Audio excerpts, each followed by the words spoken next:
விருதுநகர் மாவட்டம் கிருஷ்ணன் கோவிலில் கல்வி பணியில் கடந்த 34 ஆண்டுகளாக சிறப்பாக சேவையாற்றி வரும் VPMM கல்வி நிறுவனங்கள், கலை மற்றும் அறிவியல் கல்லூரி, பொறியியல் கல்லூரி, நர்சிங் கல்லூரி, கல்வியியல் கல்லூரி உள்ளிட்ட பல்வேறு கல்வி நிறுவனங்கள் ஒரே வளாகத்தில். காவிரி விவகாரத்தில் சட்ட ரீதியான அணுகுமுறையே சரியானது என தமாக தலைவர் GK வாசன் தெரிவித்தார்.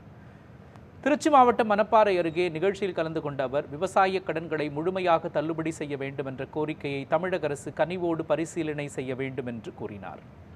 இதனுடைய மிக முக்கியமான பிரச்சனை விவசாய பிரச்சனை.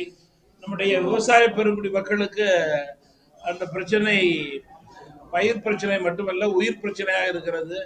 தண்ணீருடைய அவசியத்தை உணர்த்தி தமிழக முதல்வர் நம்முடைய சட்டமன்றத்திலேயே நம்முடைய உரிமையை நிலைநாட்டி இருக்கிறார்.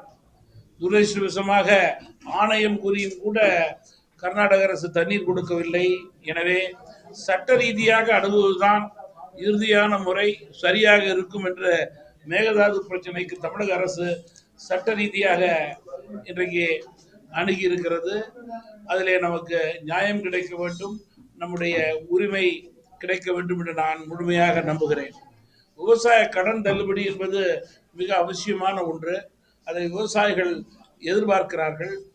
சட்டமன்றத்தில் நம்முடைய விவசாயிகளுக்கு தண்ணீர் இல்லை என்ற காரணத்தினால் பல அறிவிப்புகளை அரசு வெளியிட்டிருந்தாலும் கூட விவசாய கடன் முழுமையாக ரத்து செய்ய வேண்டும் என்பது அவர்களுடைய கோரிக்கையாக இருக்கிறது.